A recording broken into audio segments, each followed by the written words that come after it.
지도를 바로 하나 보겠습니다.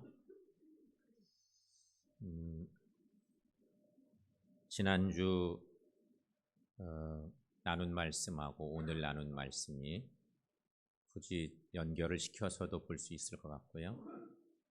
주제도 똑같죠. 주제도 말씀 제목도 똑같습니다. 예루살렘이 어디 있는지, 지중해 바닷가를 중심으로 예루살렘은 한쪽 귀탱이에 있는 것처럼 위치가 그렇죠. 예루살렘이 저기 있고 고린도라고 하는 지역이 정반대편에 있고, 바울의 전도여행은 2차 전도여행 시작할 때면 항상 안디옥에서 시작했습니다. 예루살렘에서 북쪽으로 쭉 올라가는 화살표 따라 올라갈 때 안디옥이라고 하는 곳이 있죠. 2차 전도여행을 시작한 것은 서기 50년부터 52년 정도까지 꽉 찬 3년 정도 전도여행을 합니다. 바울이 2차 전도여행을 하면서 3년간 여행을 하는데 1년 6개월을 고린도 교회에 머뭅니다. 고린도에 이르렀을 때 교회를 개척하고, 그리고 1년 반 동안 교회를 정말 잘 가꿨습니다. 그러니까 그게 시간으로 따지면 서기 52년에 걸쳐 있겠죠. 52년. 그리고는 거의 예배소 들렸다가 온 거니까 실은 거의 2차 전도여행은 고린도에 올인했습니다. 그래서 교회가 잘 성장하고 건강해졌습니다. 교회가 그랬습니다. 그런데 바울이 떠난 후 고린도 교회가 부서집니다. 빠르게 무너집니다. 바울이 있을 때는 교회가 너무 짱짱하고 좋았는데 교회가 어려움이 왔다는 소식이 들립니다. 바울이 고린도에 보내는 첫 번째 편지, 고린도전서를 쓸 때는 서기 55년쯤 되는데, 이때는 3차 전도행을 할 때 바울이 에베소에 오래 머뭅니다. 에베소에 오래 머물면서 거기서 편지를 써서 고린도 교회에 보낸 것입니다. 그게 고린도전서입니다. 떠난 뒤 시간적으로는 한 3년쯤 지났을까? 한 3년 지났는데 고린도 교회가 어려움이 왔다는 소식이 들린 거예요. 그래서 여러 분파로 나뉘고 분쟁하게 된 거예요, 교회가. 막 개척된 교회가 잘 성장하더니 한 3년쯤 지나니까 교회가 너무 힘든 상황에 빠졌어요. 고린도 교회가 어려움에 빠졌던 이유는 인간적인 관점에서 본 특정 지도자에 대한 지나친 집착 때문이었어요. 그러니까 예수님 안 바라보고 사람들 중심으로 모이기 시작한 거예요. 누구누구 지도자들 중심으로 이름 따라가면서 이렇게 패거리가 만들어진 거죠. 그런 소식이 들려오는 거예요. 바울이 에베소에 있을 때 3차 전도여행 할 때인데, 에베소에 머물면서 정말 에베소 교회를 잘 세워가고 있을 때인데, 그래서 오늘 말씀에 11, 12절 말씀에 성경 말씀 보면 11, 12절 말씀에 내용이 저런 내용이 있어요. 자막을 보고 한번 읽어보겠습니다. 내 형제들아, 글로의 지편으로 너희에 대한 말이 내게 들리니 곧 너희 가운데에 분쟁이 있다는 것이라.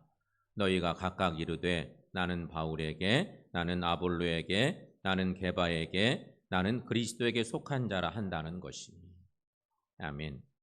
이렇게 고린도 교회는 바울, 아볼로, 베드로를 추종하는 자들로 나뉘어졌습니다. 그러니까 교인들이 여러 지도자들, 사람을 본 거죠. 지도자들과 뭉친 거예요.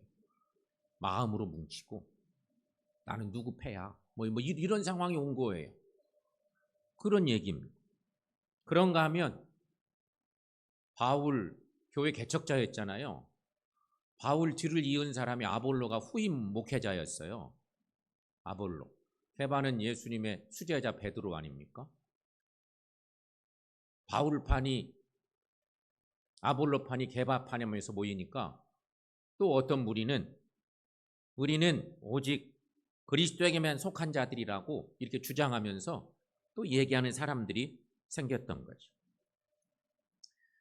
이에 바울은 분열된 교회를 향한 하나님의 뜻을 전합니다. 나누어진 교회를 향한 하나님의 뜻, 오늘 성경 말씀에 정확하게 있습니다.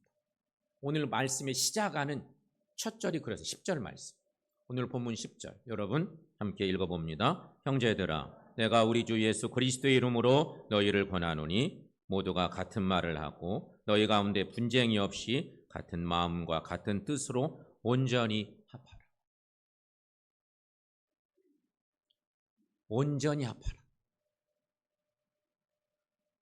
같은 말하고 같은 마음을 같은 뜻을 가지고 온전히 합하라. 그러니까 거꾸로 얘기하면 다른 말들이 너무 많아지고 그리고 다른 마음 갖고 또 다른 뜻 세우면서 주님에게서 멀어져 가고 주님을 대적하고 그렇게 됐다고 하는 것입니다. 그래서 온전히 합하라 이런 말씀. 그럼 여러분 고린도 교회가 온전한 교회가 되려면 어떻게 해야 될까? 성서가 전하고 있습니다. 오늘 고린도전서 첫 장인데 여기 쫙 나와 있습니다. 거기 해결책이 있는 거죠. 첫째, 분파주의는 그리스도를 나누는 죄임을 알아야 한다는 것입니다. 분파주의는 예수를 쪼개는 일이다 하는 얘기입니다. 바울은 나는 바울에게, 나는 아볼로에게, 나는 게바에게, 나는 그리스도에게 속했다고 주장하는 그러며 분쟁하는 고린도 교인들에게 반문합니다. 들은 소식이죠. 교회에 대한 소식을 들었습니다.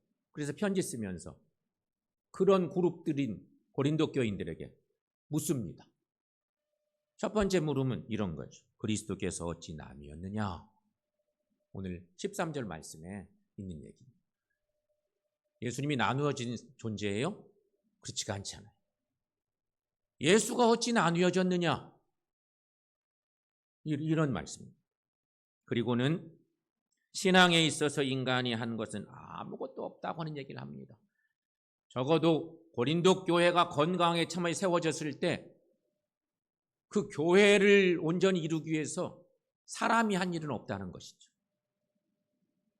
바울이 여기서 자기 공로를 내세우는 게 절대 아니에요. 거기 이렇게 얘기하잖아요. 13절에 이어지는 말씀에 바울이 너희를 위하여 십자가에 못 박혔으며 바울의 이름으로 너희가 세례를 받았느냐?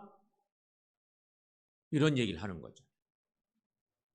예수 이름으로 되어진 일을 어찌 너희들 교회 지도자들 보면서 이 패거리 저 패거리 나눠져 가지고 이렇게 있느냐? 이런 메시지인 것입니다. 여러분, 교회는 한 분 하나님, 한 분 예수님, 한 분 성령님의 이름으로 세워진 거룩한 공동체입니다. 교회는 그런 공동체입니다. 그러므로 여러분, 교회의 분열이나 분쟁은 그리스도의 몸을 나누는 일이라는 것입니다. 이는 실로 엄청난 죄악입니다. 하나님께서 절대 용서할 수 없는 큰 죄라고 하는 것입니다. 때문에 성도들은 어찌하든지 그리스도 안에서 하나 되기 위해서 힘써야 하는 것입니다. 바울이 로마 교회에 보내는 편지에서도 유명한 이런 말씀을 주신 적이 있습니다. 로마서 12장 5절 말씀에 이 귀한 하나님의 뜻이 여기 있는데요. 여기도 한번 읽어봅니다. 이와 같이 우리 많은 사람이 그리스도 안에서 한 몸이 되어 서로 지체가 되었느니라. 아멘. 이런 말씀들이 서신서에 수도 없잖아요. 우리 많은 사람들이 그리스도 안에서 한 몸이 돼요. 서로 지체가 됩니다. 예수님은 교회의 머리이시고 우리는 다 그리스도의 몸인 존재들인데 몸을 이룬 우리들은 다 여러 가지 많은 지체들이 있어요. 그런데 우리는 교회를 섬기면서 조금 그런 걸로 불편하고 막 그럴 수도 있지만 그럴 때 주님으로 하나 된 우리들을 기억해야 된다는 거죠. 그러므로 여러분, 교회는 예수님의 사랑 안에서 일치를 이루어야 합니다. 교회는 같은 말, 같은 마음, 같은 뜻으로 하나 되어야 합니다. 우리 모두 온전한 교회를 이루기 위해서 분파주의를 멀리하시고 예수 안에서 하나 되는 은혜가 있기를 축원합니다. 두 번째는요, 뒤집힌 세상 가치를 복음의 진리로 바로 세워야 한다는 것입니다. 오늘 본문의 말씀 중에 성경을 읽다 보면 이게 조금 갑자기 쑥 들어온 세례 얘기가 거기 나와 있습니다. 13절부터 16절까지 거기 말씀 보면 바울은 분열과 다툼 속에 있는 고린도 교회를 엄하게 책망하면서 문제의 발단이 된 세례 문제를 집중적으로 거론합니다. 아니 갑자기 세례 얘기를 들고 나옵니다. 그러니까 이때 고린도 교회에서 들려오는 소식이 세례 문제 때문에 교회가 시끄러워졌던 거예요. 말도 안 되는 일이 생겼던 거죠. 그런데 이런 말씀이 있습니다. 14절 말씀 보면 14절 말씀에 여기 바울이 이런 얘기를 해요. 나는 그리스도와 가이오 외에는 너희 중 아무에게도 내가 세례를 베풀지 아니하는 것을 감사한다. 이런 얘기를 하고 있어요. 세례를 많이 베풀지 않아서 너무너무 감사하다. 뭐 이런 얘기를 한 것과 똑같은 거죠.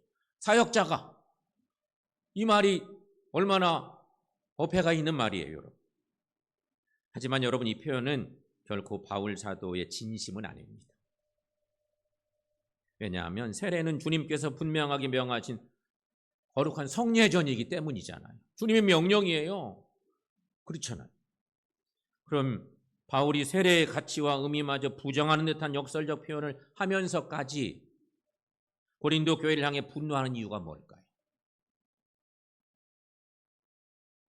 그 이유는 고린도 교인들이 세례의 참 의미를 알지 못하고 오히려 오용함으로써 오히려 세례의 본질을 훼손하고 세례를 친히 제정하신 주님의 몸을 나누는 행위를 했기 때문입니다. 세례를 도구 삼아서 교회를 나누는 일에 힘썼다는 얘기죠. 여러분 세례가 뭐예요? 여러분 대부분 다 여기 세례교인들이잖아요. 교회 와서 신앙생활 시작하면서 어느 순간이 되면 세례를 받게 되는데 세례가 뭐예요? 세례받은 사람들이 진정한 교인이 되어서 교회 공동체를 이루는데 세례가 뭐예요, 여러분? 세례는 죄로 인해 하나님과 분리된 인간을 그리스도와 하나 되게 함으로 구원을 이루는 거룩한 예식이 세례입니다. 그런데 고린도 교인들은 이 소중한 의식을 도구 삼아서 오히려 이리저리 나누고 다툰 것입니다. 교회가 혼란에 빠지니까 세례를 도구 삼아서 패거리를 만든 거예요. 그러니까 이 성경의 말씀을 쉽게 설명하면 이렇게 설명할 수 있어요. 내가 너 세례 베풀었잖아. 너는 우리 팀이야. 이런 모양새가 된 거예요. 너 누가 세례 베풀었어? 뭐 이러면서 그러니까 당연히 우리 팀이지 뭐. 교회가 나눠지는 순간 그렇게 되는 거예요. 인간적인 생각들이 막 싸고 돌면서 이런 상황이 고린도교에 벌어졌다는 것이죠. 오늘날 우리는 어떻습니까, 여러분? 교회 안에서도 이와 비슷한 일들이 벌어지곤 하지 않습니다. 하지만 교회가 뭡니까, 여러분? 교회의 진정한 본질은 주님 안에서 하나 되는 삶입니다. 나누어지고 전혀 모르는 사이였던 세상 사람들이, 세상에 있던 존재들이 교회로 들어오는 순간 예수 믿고 구원받은 하나님의 사람들이 모여서 예수 안에서 하나 되는 공동체가 교회인 것이죠. 그런데 오늘날 우리 시대 교회들은 다양한 아픈 현실들을 가지고 있습니다. 현실은 하나님께 예배하는 성전을 건축하다가도 교회들이 나눠집니다. 성전 건축하는 일 얼마나 중요한 일이에요. 일생 살면서 내가 사는 동안 한 번 성전 건축해도 은혜의 일인데 하나님을 예배드리는 성전을 건축하는 시간에 많은 교회들이 어려움에 빠져요. 부딪히면서 여러 가지로 부딪히면서 성전을 건축하다가 나누어지고 맘 상하고 뭐 약속했다가 또 그 약속도 못 지키기도 하고 여러 가지 그런 일들을 경험하죠. 그런가 하면 여러분, 교회에서 선한 선교 사역에 힘쓰다가 하나님의 말씀을 전하고 그런 것을 선포하는 선교 사역에 참여했다가도 그 주님만 바라봐야 되는데 그 시간에도 인간적으로 여러 가지 서운한 일들, 작은 일들로 마음이 상해서 내가 다시는 안 간다, 다음에는. 이런 일이 생기는 거예요. 내가 다음에 선교팀 있으면 절대 안 가, 거기. 이런 일도 생겨요. 여러분, 교회란 하나님의 사랑을 받아 예수 안에서 하나인 존재들이 바로 교회를 이루는 거 아니겠습니까? 그런데 이 사실을 망각하고 소소한 일들로 인해서 교회를 분열시키는 일들이 자주 일어난다는 것입니다. 성도 여러분, 우리는 고린도 교회의 안타까운 모습을 교훈 삼아서 날마다 깨어 기도하고 하나님 말씀과 진리의 본질로 돌아가는 은혜가 있기를 축원합니다. 그래서 뒤집힌 가치를 바로잡아서 오직 복음의 진리로 주의 교회를 세워가는 우리 모두가 되시기를 축원합니다. 세 번째는요, 오늘 본문을 넘어서서 봐야 됩니다. 세 번째가 너무너무 중요한 건데요. 셋째는 십자가가 하나님의 최고의 지혜임을 알아야 한다는 것입니다. 온전한 교회를 이루기 위해서는요, 십자가를 알아야 해요. 교회마다 교회의 최고의 상징물이 십자가인데, 그래서 성전에 이렇게 십자가가 있잖아요. 십자가의 의미가 뭔가 대부분 우리 다 알아요. 부분적으로 알죠. 때로는 취사선택에서 이 부분은 모르겠다, 나는 이 부분만 내게 유익한 것 같으니까 이것만 취하지, 뭐 이럴 수도 있고, 어떤 교회는 십자가, 보수적인 어느 교단 교회들은 예배당에 십자가가 없는 교단들도 있어요. 여러분 그런 건 아세요? 십자가를 절대 강단에 안 두는 교회들도 있어요. 개신교회들 중에. 왠지 아세요? 그것도 우상이라고 생각하는 거야. 어떤 형상도 만들지 말라. 그러니까 십자가도 형상이라 싶어서 아예 그거 안 만드는 교단들도 있어요. 십자가가 뭘 의미할까요? 성경 말씀 보면 18절, 오늘 본문 넘어서서 우리가 잘 아는 저런 말씀이 함께 읽어봅니다. 십자가의 도가 멸망하는 자들에게는 미련한 것이요 구원을 받은 우리에게는 하나님의 능력이다. 아멘. 그런가 하면 이 대전제의 말씀인 18절을 조금 더 구체적으로 이제 여러 사람들을 비교해서 얘기하는 건데, 22절부터 24절까지 있는 말씀 거기도 함께 읽어봅니다. 유대인은 표적을 구하고 헬라인은 지혜를 찾으나 우리는 십자가에 못 박힌 그리스도를 전하니 유대인에게는 거리끼는 것이요 이방인에게는 미련한 것이로되 오직 부르심을 받은 자들에게는 유대인이나 헬라인이나 그리스도는 하나님의 능력이요 하나님의 지혜입니다. 아멘. 이런 말씀을 쓴 이유는 고린도 교회 상황이 있기 때문입니다. 아까 예루살렘 교회는 유대계인들이 중심이었던 토백이이고 헬라인들이 들어왔고, 고린도 교회는 거꾸로예요. 대부분 헬라인들이 주축이고 일부 유대계 그리스도인들이 들어와 있고, 유대인들과 헬라인들이 섞여 있고, 그런 공동체가 이방인 지역에 있던 고린도 교회였던 거죠. 이 말씀 18절, 22, 24절 읽어보면, 가만히 읽어보면 이게 무슨 의미인지 이해가 될 만한데요. 여기 말씀을 보면 십자가에 못 박힌 그리스도를 전하는 이 복음이, 십자가의 복음, 예수 복음이 유대인에게는 거리끼는 일이고 이방인에게는 미련한 것이다. 헬라인에게. 이런 말씀이 있죠. 그러니까 예수님의 십자가가 유대인이나 헬라인들에게 걸림돌이 된대요.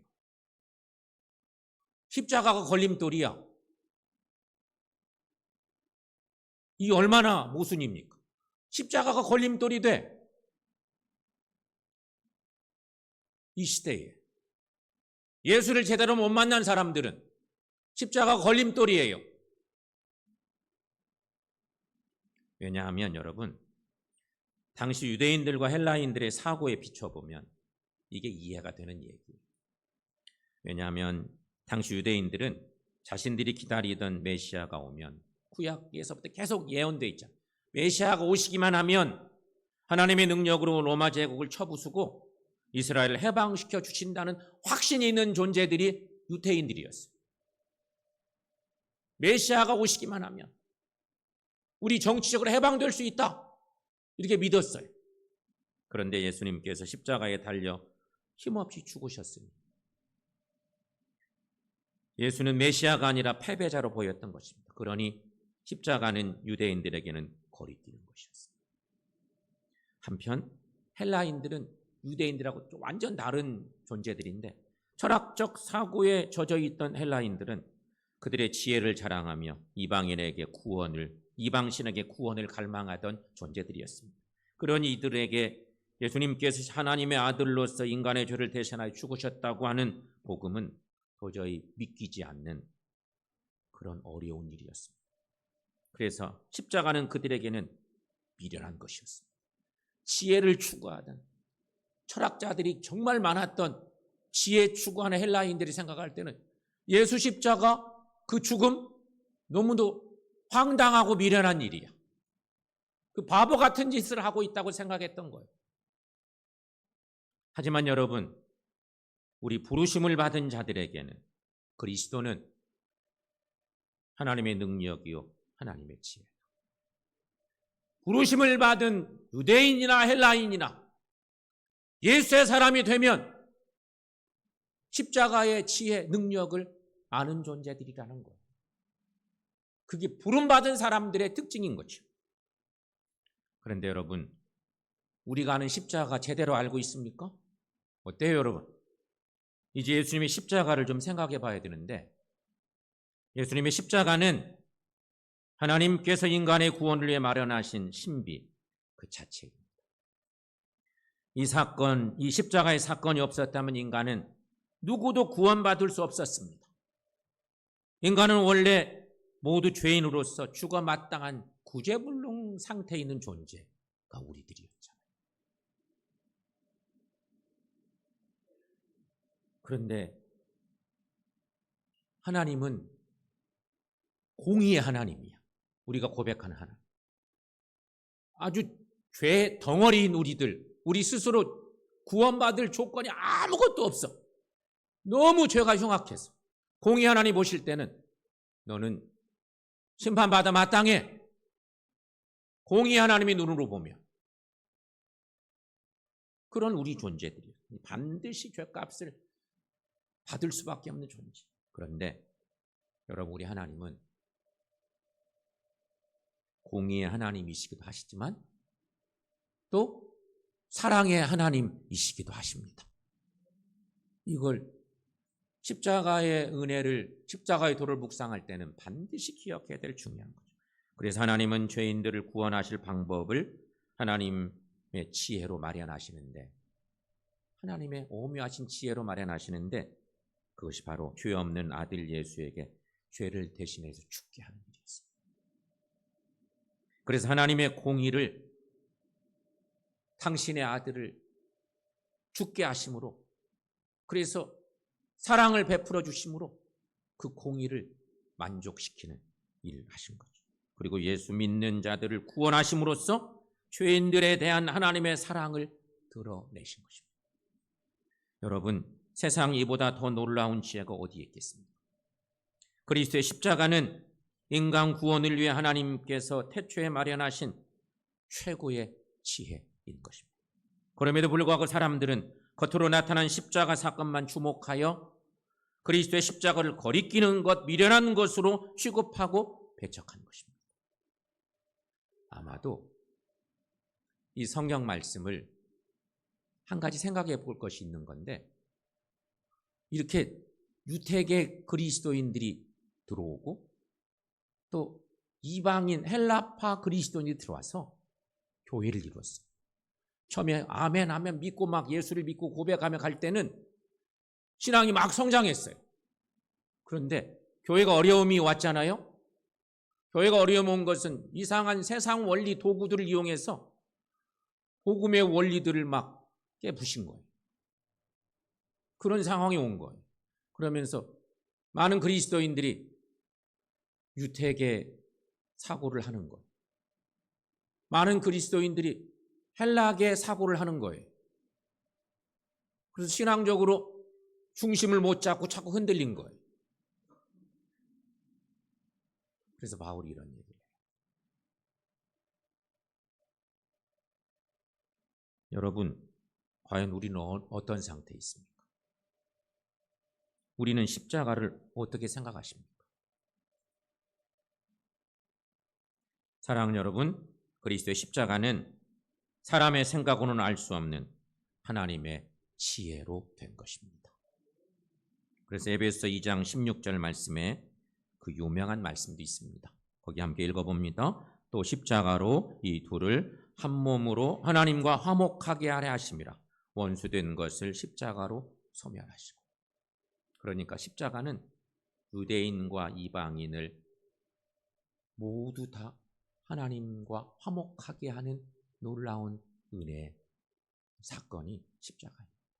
십자가는 원수되는 것을 소멸하게 하는 놀라운 하나님의 은혜. 유대인도 헬라인도 실은 예수 믿기 전에는 다 심판받아 마땅한 존재였는데, 하나님께서, 공의 하나님께서 우리를 사랑하시기 위해서 사랑의 놀라운 도구를 작동시킨 거예요. 예수를 통해서. 그래서 우리를 다 구원받게 하셨어요.